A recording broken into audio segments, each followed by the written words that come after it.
Hey guys, welcome back for more tutorials. I am the host Magnet, and we're going to be talking about Mech versus Mech and TvT. And I really should mention, first of all, that finding replays like this are extremely hard. So it's going to be really hard to demonstrate all of the different possibilities in Mech versus Mech. So we're going to mostly talk a lot about Mech versus Mech. I do have 2 replays, by the way, so it's not just going to be me talking the whole time, but we're going to talk a lot about the different ways the game can change as it goes on, and the different kind of strange things you might see throughout a game. But these games are fairly straightforward. They're going to demonstrate the most important concepts of Mech versus Mech, and namely, in order to play this matchup correctly, you need to understand that you need to play safe, you need to know how to transition off of everything, and more importantly, it becomes a funny game of kind of molding your composition to counter the other Mech player. You typically won't see just tank Hellbat fighting tank Hellbat, and that's typically what you would think in Mech versus Mech, or you wouldn't see like tanks versus a lot of Thors or something. The compositions will change based upon the different decisions that each player makes. So we're going to talk all about that the best we can in this video, so let's go ahead and jump in. And we're going to be watching Teja, who's the red Terran. He's fighting Major, who is playing under the ID Windy, and for some reason Major seems to like to change his ID all the time. But this definitely is Major from WCS, so we'll watch this kind of mold as the game goes on. Now, of course, we're taking this from the perspective that you're playing Mech regardless of the composition that you're playing, or rather the composition that you're facing. And most of the time when you're playing Mech, you're going to be hitting up against Bio, which I believe we've already talked about, and if we haven't, then we're going to see that in the very near future. But either way, you're going to kind of be doing Mech regardless of what the other player is doing. So we're going to talk about kind of different ways to springboard with Mech, which we've already addressed a little bit. But more importantly, we're going to look at these players' decisions once they absolutely know what they're playing against, because you ultimately need to figure out, am I playing against Mech or am I playing against Bio? And you need to adjust just a little bit based upon what you're facing. So what we're seeing here from Teja is just a simple Cloak Banshee opener. And from Major, it looks like it's just going to be a fairly standard Banshee defense type of build. So he's grabbing a couple of mines, and Starport's finishing up so he can get a Viking. He will have to spend scans to deal with this. And the most important thing, like I've talked about with Mech, is the transition into things like Ravens is going to be one of your first uses that you're going to get off of this Tech Lab Starport. So now he knows that the Cloak Banshee's incoming. He does have some Marines hanging out here to try and push this Banshee away and maybe force it to cloak before it really wants to. A couple of mines are in good position here. Now the Viking's out, so he'll be fine against this, and then both players are going to start getting into their Ravens. So the Ravens have multiple utility, obviously, just to defend, or rather detect the Cloak Banshees. But if you were facing Bio like you normally expect, their uses are getting more involved with things like Marauders. Or if the other guy is playing something like Marine Tank for a little while, trying to land Secret Missiles on the tank to get the tank advantage early on. But since you're going against Mech, and once you start to see those factories getting dropped, it starts to become a little bit of a funny game of air dominance. And we'll see that kind of develop here, but the Raven is very important in that air dominance, and getting your Viking count up is important in that air dominance as well. So we'll see that develop as time comes along as well. So seeing the Banshee still being a little bit annoying, it still really hasn't done much, and Major's just waiting for Teja to make a mistake with that Banshee. Not really a whole lot happening here, but both players are getting their Ravens. We're seeing the second factory being added on here for Major, and nothing quite yet here for Teja, but there will most assuredly be 2 factories added on at both of these tech labs eventually. So Teja's producing a Viking, and this opener with the Vikings and the Ravens is very good even against Bio. So even if you're running Mech and you don't know quite what you're playing yet, getting a Raven and a couple of Vikings is always going to be useful, because the air dominance in TvT is very good thing to have, but it's especially important in Mech versus Mech. So now Major he scans, he doesn't really see much, he just sees the tech labs, an open tech lab, an open reactor. I don't think he actually saw that lift off, but he might be able to assume that unless he was seeing Marine production. But now he's starting to get into his own production, and from here, there's really no reason not to make a tank off of your tech lab reactor. I mean, or rather your tech lab factory. Tech lab reactor, that doesn't make any sense at all. But off of your factory that has the tech lab on it, you basically just want to start tanks in either circumstance, whether you're going against Bio or Mech. So in the beginning of the game, there's this awkward phase where both players are going to start making tanks. They might still be making Hellions with their extra money. They could be making a third command center with a little bit of extra minerals. But nevertheless, the production off of the tech lab is tanks. and that's a very important component of this. So we should see the tanks start coming down now. It looks like he accidentally queued a Hellion here. Another thing to mention is that Blue Flame is a very important upgrade to grab as soon as possible on one of your free tech labs. So yeah, for right now, we are seeing a faster third come down. So looks like Teja just scanned. Teja just realized this is Mech versus Mech, and it looks like Major is actually going for a little bit different of a transition here. I don't think he realizes that he's facing against Mech yet because he's still making Hellions, and it looks like he wants to hit like a Blue Flame three Hellion at a time. I need a smoother way to say this, but let's call it double factory Blue Flame Hellion timing, because it's usually pretty good against Bio as far as killing Marines and stuff.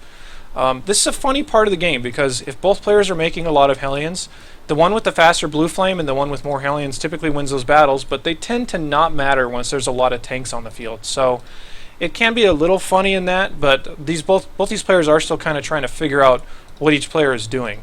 If you're Major, you'd obviously still want to let this finish because Blue Flame is going to be strong throughout the game, but I would stop making Hellions off of these both of these factories and start mixing in tanks a little bit more. One thing that's really going well for Major, though, is he's starting up a third command center. And starting that third command, if it's Mech versus Mech, is a huge advantage because if it's Mech versus Mech, you're going to be on roughly equal tank counts. You'd be on roughly equal unit counts. It's not like you're going to expose yourself a lot to a lot of different drops or multi-pronging, because that's more so what Bio will do against Mech. So a faster third command, once you realize what's going on, is going to be really good. And again, I don't think that Major really knows that this is going to be Mech from Teja, so he's still just kind of doing this blindly and using his Blue Flame aggression to buy time against what he might think is a Bio play. So this is just kind of fortunately working out for Major right now. You see him swap onto the factory, or rather swap onto the reactor. He's going to start a lot of Vikings here, and they both, I think, are starting to put the pieces together and realize that this is Mech versus Mech, and Teja is kind of ahead right now on getting the air dominance. If you're going for the air dominance, this is much more of a defensive play, and this is what we're going to see in this game, is that Teja's going to kind of mess up, and he's going to be too aggressive with his defensive play, and it's going to lose him the game. So if you're Major here, you're in a great spot. You're getting a faster third base. You're getting at least caught up decently in the air battles. You might not win it right away, but getting your tank count up is also very, very important, because being the defender, being ahead economically when you both have the same units is very important in this matchup. And I feel like I keep saying that over and over, but nevertheless, it is definitely true. By the way, he did realize that it is Mech versus Mech, so he is starting up his own tanks right now. Now we're at this awkward phase where the Hellions aren't really going to do much, so there's not much of a reason to have them out on the map for too long. There's going to be these Banshees that are going to focus these Hellions down really fast, so they won't do too much, and trying to just run in there against a fairly equal Hellion count and a bunker and whatnot, it's not going to do too much. So like I said, it can be an advantage if the Hellions fight out on the map against one another, but most of the time it just won't matter that much. It's much more important to start getting into your tanks and maybe start thinking about getting ahead in the air battles. And a lot of the motto from, I guess, this particular game and how it plays out is that Teja just doesn't quite handle this properly. He has the right idea, but if he wasn't as aggressive, he would get a really big advantage in being able to play into the later game with the air dominance. So we're going to see Widowmine hit a Viking, pretty nice little trade there, kind of getting it for free. The Hellions are going to start dropping in the middle of the map, so you can't afford to stay out there too long, so he's just trying to find a way around that avoids as much Banshee damage as possible. And this is what I mean, is that Teja is going to get a little bit too overly aggressive right now, and if he were just to play this a little bit safer and kind of play a more economic game, he would be fine with his air switch, considering he does ultimately have the composition advantage. But that's not going to matter if he throws all of his units away. So Teja is going to start poking up here. The mine is still being extremely useful as far as zoning things out and getting free kills. It's already killed a Viking, and if it kills a Hellion, it'll more than double pay for itself already. So it looks like it just gets killed right away, so it doesn't quite get there, but still, it does at least pay for itself by killing that Viking. So right now, Teja realizes that he has the air advantage, and he should be okay. Major also does have quite a few Vikings, and between these two Ravens, their first goal should be to drop point defense drones. Teja has the mindset of, if I can just break the tanks here, I have enough stuff behind it that I can probably win. But as long as Major keeps up on all of his production here, and as long as he doesn't just throw this fight away, or throw his Hellions away, or do something silly like that, he should be just fine. So you see Teja getting way too aggressive. The Hellions of Major, he does have Blue Flame, or rather they both have Blue Flame. So the Hellions trade fairly equally. Teja lands his Vikings because he knows he can't win the air battle right now. And from this point, it's really just up to Major to cancel out the air advantage by killing these Banshees, killing this Raven maybe, and then all of a sudden he'll have more landed Vikings than Teja will, and he'll have more tanks than Teja will, and he'll be in a defensive posture. So I guess the moral of this whole replay is don't try to get too aggressive and don't try to get too cute with Mech versus Mech. It's really just all about playing safe, and if you make mistakes like this, like trying to attack into a lot of things that you're not prepared for, you're going to set yourself way behind. And Teja, in fact, is really so far behind that he just has to quit out of this game, as this game does end in just a little bit, as he realizes, I lost that push, I didn't do enough damage, as I'm still behind in SCVs, my unit count got reset, and my opponent has the air advantage. So games can get a little bit funny like that, but you need to know that you can't be overly aggressive in Mech versus Mech. It's more so just about being patient, trying to get the unit composition advantage, and then fighting when you're actually comfortable. And usually the player with the air advantage will win that fight. So in the last one, Teja did look like he had the air advantage, but Major had a ton of Vikings that I don't think he was really expecting. So we're going to jump into the next game here, and this is a player I've never heard of, and the player on the other side, his name is Mario. He's a very well-known Mech player in the US, kind of one of the only Terrans that does exclusively play Mech, even though I have seen him secretly playing Bio quite a bit just to practice with it, but he's definitely well known for his Mech, and we're going to see him fighting some guy named Ecstasy, who I think is just a ladder player. I've never heard of him before, so we're having to scrap a little bit for these Mech versus Mech replays, considering there was basically none in WCS. So we'll get up to a point where the Mech versus Mech starts to show up a little bit, and in this game especially, we're going to show off the air dominance kind of being the winning factor in the game, and how to appropriately handle that, rather than just attack in there, assuming you have it, and just throw the game away like Teja did. So very standard openers here. Quicker command center for Mario. Ecstasy is just grabbing his starport, going for a Hellion opener, which is definitely viable as well. And we'll talk about all these different openers in other videos, so you can start getting into more of the intricacies of it. But it's going to be kind of a multi-pronged harassment here. So he's going to send his Hellions in one way, his Marines in another, and try to kill as much as he can. Ultimately, all this is really going to do is nullify the earlier command center and it'll be an equal game. So there's not a whole bunch of a reason to break down this game on every little detail. So it is pushed away. This command center hasn't been mining for a little while. Looks like a little bit of a pause during the game, but nevertheless. So both these players are going to start showing Mech as the second factory is coming down here for Ecstasy.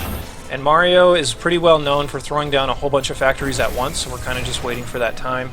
But tempering your factory production to be a little bit more gradual is going to be the better idea most of the time. So grabbing Blue Flame, like we talked about, it's going to be the first thing you want to grab. And again, here's that 3 Hellion at a time, or 2 factory Blue Flame opener that we've talked about that's really good against Marine-focused plays.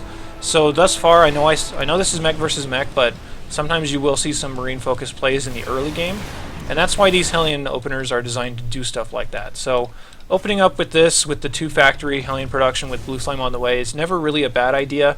And then once you figure out you're fighting against Mech, which you will want to drop repeated scans to try and figure that out, then you can safely switch into tank production on this factory. So you can see the Marines getting roasted up pretty good. There's no way that Ecstasy's really going to take much damage from this, and he's really punishing those Marines for being out on the map like that. So that's kind of the strength in this opener. Now he's starting to switch into Banshees, realizing that his opponent is making tanks, and Banshees ultimately do cancel out tanks assuming you can keep them protected. Here comes all the extra factories here from Mario. So this Banshee play was going to happen regardless, and it was kind of one of those things where the Banshee will probably be useful throughout the game anyway, so I might as well make it. But now that he realizes, or as soon as he does realize that the opponent is playing Mech, he'll want to start mixing in tanks off of this. So we're going to start seeing this progress a little bit more. You can see that 4 factories on 2 bases is pretty high. You usually want to sit at about 3 maybe. You can usually afford 2 tech labs and 1 reactor, assuming you're still building SCVs. So this is a little bit too many factories, I would say. But if you can find a way to produce off of them without spending too much, I mean, he already started an earlier 3rd command center, so he'll be able to make up with that with mules and whatnot. So we're starting to see the first little attacks here, and again, it's really about the air dominance right now, considering these Hellions won't really do that much against siege tanks and a wall. You can see the tank lead obviously does go to Mario right now, and really is just trying to poke at as much as he can with this Banshee, but it's going to be fairly inconsequential as time goes on. Hellions still trying to be aggressive, but you can see they just evaporate like nobody's business if you try to get too aggressive against that. So Hellions in Mech versus Mech, as far as having a Hellion advantage in the early game, doesn't tend to matter all that much. Now that they both realize what's going on, you can see a Raven coming out here for Ecstasy to try to get an advantage in the skies, and that's going to be what this is all about. So Mario is producing a lot of tanks, and this can get you into a lot of trouble if you're not considering the air dominance. Considering if the other guy does go for the air dominance and you're stuck on a bunch of tanks and Hellbats, then you have no offensive potential whatsoever. They can just meet you in the middle of the map and kill your entire army by the time it gets to your base before it really does anything. So we're still just kind of seeing those guys build up here, but the advantage is very, very gradually going to go into Ecstasy's favor, considering he is favoring for more of these Sky Terran plays. So a lot more Vikings and stuff being mixed in. You want to sit on maybe 2 or 3 Banshees. You can sometimes go up to 4. And if you get stuck in this position where if you don't have the air dominance and you need to kind of wrestle it back from your opponent, you can start mixing in things like Thors and things like mines, and that's where the game just starts to get really funny. We talk a lot about the idea that you need to know how to mold your composition based upon what your opponent is doing.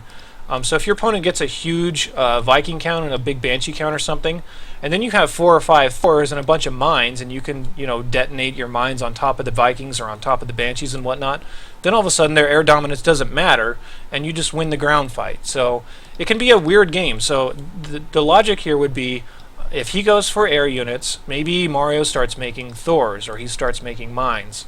And then to counter the Thors, Ecstasy starts making a lot of tanks. And then once Ecstasy starts making a lot of tanks, Mario might think, hey, maybe I can get an advantage in the air now, and he starts making a lot of air units. So there can be really funny transitions in Mech versus Mech that you need to stay on top of and kind of figure out when you have the advantage and when to push that advantage. So right now the air advantage is definitely going to Ecstasy, so Mario should be seeking at some point to start mixing in things like Thors and mines. So we're going to see a little bit of a fight here. Again, Mario being the aggressor. A lot of tanks are here right now, but what are you going to do about this air army? You have maybe 2 Vikings, and the Vikings are going to die instantly. Now the Banshee can just go totally nuts. There's going to be a second Banshee on the way as well.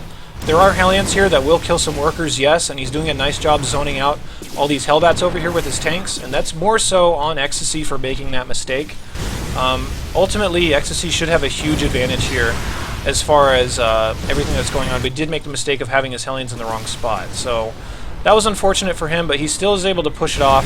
He did lose quite a bit, but he still does have a big composition advantage. So if he chases all these tanks down, then all of a sudden there's nothing to stop the Hellions. There's a lot of interesting little back and forth that you can see here. Even the Hellions chasing down tanks, if you have this many, I mean, you might as well if the tanks aren't sieged. And then if they go the wrong way, like we're seeing here, you can maybe just walk right back into the mineral line. So a lot of really weird ways to play this. Now, here we are. We're seeing the transition into Thors, realizing that, okay, my opponent is going for the air advantage, so I'm going to switch into Thors. And this is where the game of composition switching comes into play, and that's what really determines a lot of Mech versus Mech. So you can see him trying to focus the Banshee down because he doesn't want to lose more tanks. Unfortunately, can't quite get it yet. But now this third is under siege, and all that work that Mario did as far as killing all those SCVs might just be useless right away if he loses all these tanks and loses all these Hellions to the Banshees. So these Banshees are really just going crazy. There's nothing too much here to try and stop them for the time being, until these Thors can march their huge bodies over there and start to shoot at it a little bit. But if you were just to change these into Hellions, he could walk right in here and kill this mineral line here. A lot of opportunity loss, I'd have to say, here from Ecstasy's Hellions throughout most of this. But now that he's got the siege, this is what I'm talking about. Now that he has Thors, the switch into tanks, or at least the use of tanks, is starting to become more and more prevalent from Ecstasy. So if you can hit a bunch of these Thors with good hits from the tanks, maybe you can march your Hellbats up there and start dealing with Thors that way. Then all of a sudden, if they can't quite turn that corner, the air still reigns supreme. So it's a weird balancing game, and we're going to see that kind of a little bit throughout this game. So you can see more fights here. The Hellbats basically just trade with one another. The Thors are wasting everything. Once they get on top of the tanks, they can start winning that battle. So it's kind of like it's like the idea that you can have a counter for something, but it's only really a counter if you have enough of it. So the tanks obviously would be a counter to the Thors, but that's only if you had enough tanks, in that case he didn't. The Thors just walked up there and blew away the tanks, and now the Thors are the winners of the fights right now. Sensing that this is a possibility, the continuation into tanks and more Banshees and more Sky Dominance is going to be the play here from Ecstasy. And Mario really wants no part of the Sky Battle. He's just going for more and more factories.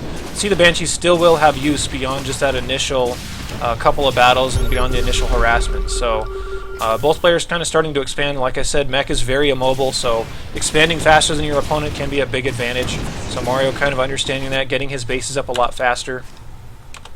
It's about the time where actually she should really have a fourth base up anyway, so he's being just a little bit slow on that. And I know this isn't the pinnacle of super high level play, and that's why we're seeing these mistakes made here and there, but nevertheless, the message is still the same, and these games might look a little bit more like your own. So a lot of tanks are here. Now all of a sudden, if there's this many tanks, he can demand position with those. Just absolutely obliterates his opponent's tanks here. Can still do quite a bit of damage. These Banshees, once again, they're basically unchecked. This Banshee has like 13 kills, and I think maybe 2 of them are SCVs. All the rest of them are tanks and Hellions, so he's dealing a lot of damage with those. And this is the exact counter to the Thors that you want right now. From this point, Mario just really has to be able to zone out the tanks and zone well with the Thors to try and not die to this type of composition. And this is why having the air battle, or rather the air dominance, is so strong. If Mario were to continue to try to catch up in the tank battles, he's already lost so many tanks that it's probably not going to matter too much. Another really useful application of the Raven is that you can drop point defense drones against these Thors, and it really absorbs a lot of Thor fire for a long time. So maybe if you're the Thor player, you can consider switching into these this other Thor mode so you don't get intercepted by that. So that's another option that you can use. But now that you can see the Sky Dominance coming through, there's so many tanks here, not enough tanks for Mario to defend. And once the Hellbats and tanks get on top of the Thors, still, the Banshees have been dealt with, but the Sky Dominance is still well in favor of Ecstasy right now. See this continue to fast forward. The Thor is absolutely not going to do anything to these tanks, you can see that. So tanks definitely are a very central part of Mech versus Mech, but it's important to know that your tanks can be countered with this Banshee player, maybe later with Battlecruiser play or something like that. So we're still seeing Ecstasy kind of push him around with the superior unit composition, and from this point, it kind of continues to play out that way. There's not a whole lot more that Mario has to try and resist this, because if he keeps making Thors trying to stop the Banshees, then the tanks will win. If he tries to make tanks to stop the other tanks, then the Banshees will win. And this is a perfect example of getting the composition advantage and knowing when and how to push it and take advantage of your opponent, not reacting exactly the way that they should be. So we'll go ahead and say that that's going to be good for Mech versus Mech. Ultimately, Mech versus Mech is a very thinking man's game. It's not kind of it's really not the composition where you can just do whatever and have it work. It's a game where if you have a compositional advantage, you're going to destroy your opponent, and you need to know how to get on top of that. So the transitions are basically, if it's Mech versus Mech, get the air dominance. If you're behind in the air dominance, you need to start getting things like Thors and maybe mixing in mines and trying to burrow in his face. But then you also face the threat of tanks. So you have to kind of balance between zoning out those tanks, zoning out with the Thors. For the most part, the person that gets the air advantage first typically has a much bigger advantage. So hope you guys enjoyed that. I'll be back with more videos very soon. And if you have any questions or anything, leave them down in the comments. And there's also a lot more Terran tutorials in the description of the video. So take it easy, and I will see you later.